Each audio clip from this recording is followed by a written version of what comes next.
Algunes expressions de nostàlgia feixista encara apareixen en alguns murs, com està pintada situada davant d'un restaurant bolivià, molt a prop del centre d'internament d'estrangers, a València. Són accions de provocació al carrer que es combinen amb l'ús de les xarxes socials, que s'han convertit en el principal vehicle de difusió de les ideologies més extremes, que estan embrutant internet amb els seus missatges d'odi.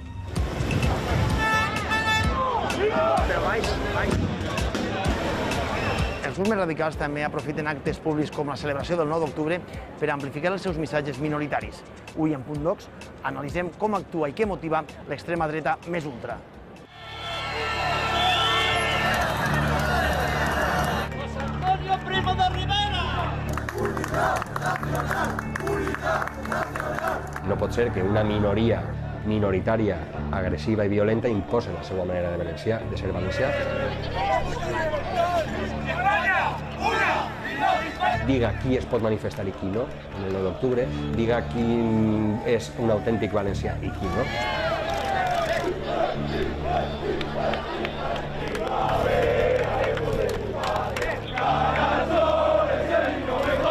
La violència política sempre té líders darrere. Si tu estàs dirigint un moviment i vols que no siga violent, ja t'encarregues tu com a líder d'evitar-lo.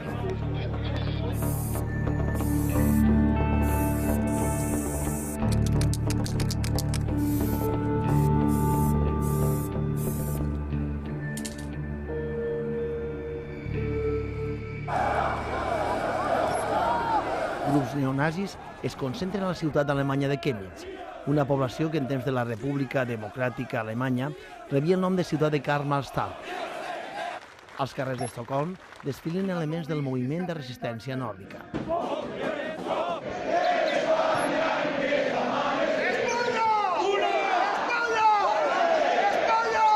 Yo soy franquista. Yo soy una gran admiradora de Franco. El Valle de los Caídos és l'escenari d'un acte contra la retirada de les restes de Franco. Quines penses que són les causes del creixement de l'extrema dreta? Bueno, jo crec que són conseqüència bàsicament de la crisi.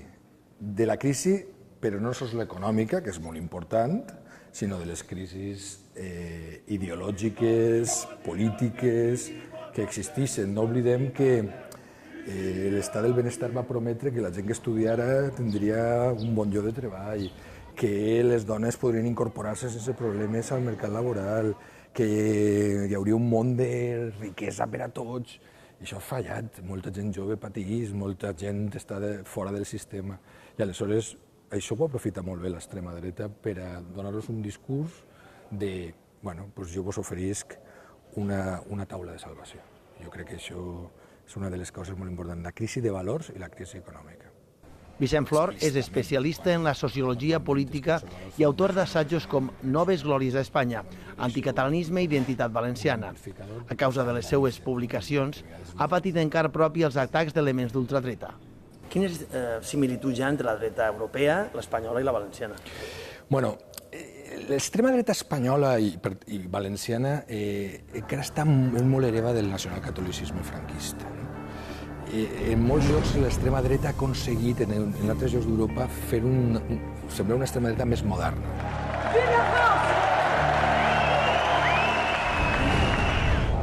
Una de les característiques de l'extrema dreta valenciana, evidentment en sintonia amb l'extrema dreta convencional, que també tracta el tema de la migració, tracta el tema de la islamofòbia, sí que és cert que té la característica pròpia d'explotar un fals conflicte identitari que venim arrossegant els valencians i les valencianes des de fa molts anys. ¡Viva España! ¡Visca Valencia! ¡Déjame lo que pintarás y que pueden pintar, ¿no? L'extrema dreta a Espanya davant la crisi econòmica és un treball de màster elaborat pel periodista Miquel Ramos, que ha participat en l'elaboració d'un mapa de crims d'odi. Vam tractar de documentar els casos coneguts de víctimes dels crims d'odi amb resultat de mort des de l'any 1990 fins a 2015. Vam recollir quasi un centenar de víctimes, alguns assassinats per ser homosexuals, altres per ser pobres, altres per ser d'una altra religió, per ser d'un altre origen nacional, etc. Tot això ho hem volgut deixar constància per d'alguna manera alertar que els discursos d'odi no són innocents. Des de fa temps sí que hi ha certa consciència de denunciar més els delictes d'odi, hi ha més consciència del que és un delicte d'odi. Sí que és cert que això el que implica és que hi ha més denúncies. No vol dir que hi hagi més casos que abans. El que sí que és cert és que ja hi ha més mecanismes de control de què són els delictes d'odi, la gent té més consciència, denuncia més i, per tant, són més visibles els delictes d'odi. Els delictes d'odi són l'especialitat de l'inspector de policia local David Garfella, que es dedica a la formació d'altres agents. En els estadis de futbol és un dels puestos on més hem trobat que la gent d'extrema dreta s'ha organitzat. A vegades ni entra a aquests estadis, però sí que és un puesto on es reuneixen. I després també és molt curiós, quan hi ha partits europeus i venen partits d'altres països, els grups que venen acompanyant a aquests equips també són de la mateixa ideologia i moltes vegades no venen a barallar-se, sinó que venen a parlar i a intercanviar informació i a formes d'actuar. Són grups organitzats completament, tenen una estructura, tenen rangos, comandaments, estructura totalment militar, els de baix se anomenen soldats i estan a les ordres de que diguin els caps. Entre aquesta gent serien alguns dels que han actuat, per exemple, els últims incidents del passat 9 d'octubre. Estaria influenciat aquest grup? Podria ser que molta de la gent que va al futbol i que està en aquests grups estiguera ahí en la picabaralla que va haver el dia 9 d'octubre. Almenys 24 persones han sigut investigades per les agressions del 9 d'octubre de 2017. Algunes d'elles estan vinculades a la penya Ultrallobos. Un d'ells és Vicent Estruc, conegut com l'alfarrasí d'ideologia neonazi. Pregúntate si ese vídeo en que apareces tú pegando una bandera eres tú. No soy yo, no sabes que no soy yo. ¿Y quién era entonces? Tú. Avui és dia de partit. El València juga contra el Barcelona, un enfrontament esportiu d'alt risc al camp i al carrer. Més enllà dels crits i les consignes contra el rival, no es registra cap incident dins un ambient festiu. Alguns elements radicals tracten d'amagar-se de les càmeres. No grabes. No, la cámara para allá. Aquí no grabes. Toca la cámara para allá. Porque te lo digo yo y aquí no grabas. Entre grups ultres s'està introduint l'estètica d'un nou moviment, anomenat Reconquista. Este moviment és un moviment que he detectat també, per exemple, a la Comunitat de Madrid, també l'he detectat per la zona del nord, sobretot per Astúries, i per la zona sur, sobretot a Sevilla i Màlaga. Són puestos que també són prou actius. És un moviment que en els seus orígens pareix ser que ve des dels Estats Units, que està financiat econòmicament per Estats Units. Estos grups estan canviant la seva estètica, no la seva forma d'actuar, però sí la seva estètica, i ja no trobem tant el que serien les estètiques, diguéssim, neonazis, de creus gamades i un llarg etcètera, de simbologia, sinó que trobem més el tema dels cavallers templaris, trobem també el tema de Jaume I, sobretot així a l'àmbit de la Comunitat Valenciana. 14 són les 14 paraules de David Lane, que és el creador de Ku Klux Klan, que és com els 10 manaments per als catòlics, les 14 paraules per als racistes arios.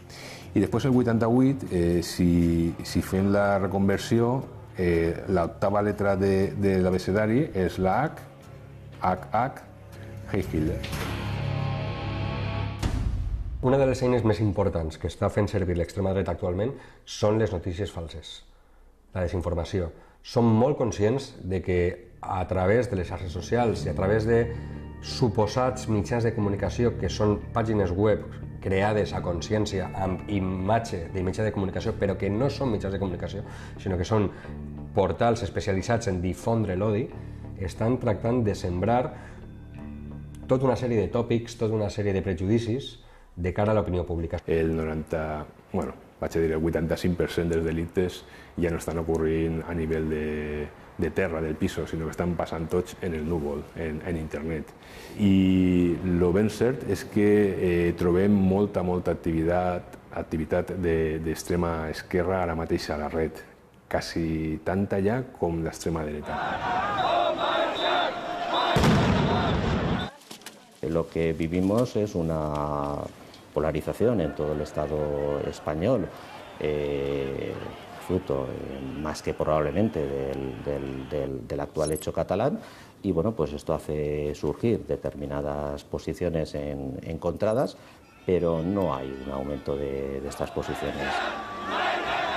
La extrema dreta valenciana fonamentalment està associada a determinats sectors de l'anticatalanisme ultra i de grupuscles d'extrema dreta com Espanya 2000 i alguns altres. ¿Cómo definiría el ideario de España 2000? El partido se define como un partido social patriota. José Luis Roberto, històric dirigent d'ultradreta, és fundador d'Espanya 2000. Una de les últimes accions en què ha participat es va produir davant el domicili de la vicepresidenta del Consell, Mónica Oltra. Estamos aquí en la casa de nuestra amiga Oltra de Compromís, poniéndole un poquito de música española, ¿no?, para decirle que estamos en España. Per este incident es va sentar a la banqueta dels acusats. Roberto ha sigut processat en nombroses vegades. Me he sentado tantas veces en el banquillo de los acusados como en el estrado como abogado defensor o abogado acusador. Y en todas las veces que me he sentado en el banquillo de los acusados jamás he tenido una condena. Bueno, tuve una condena porque me violenté con un juez en un juicio de tráfico. ¿Qué opina de la violencia en general relacionada con ideas políticas muy similares a las de... España 2000 en estos momentos no tiene ninguna, sí que puede tener en estos momentos denuncias, que no las conozco, pero las que ha tenido han sido todas archivadas o hemos quedado absueltos. En ningún momento hemos sido condenados como violentos. Yo soy contrario a la violencia, pero la violencia es un elemento que en determinadas circunstancias puede y debe existir porque es para defender tu propia integridad. L'extrema dreta clàssica és paramilitar i violenta, per definició.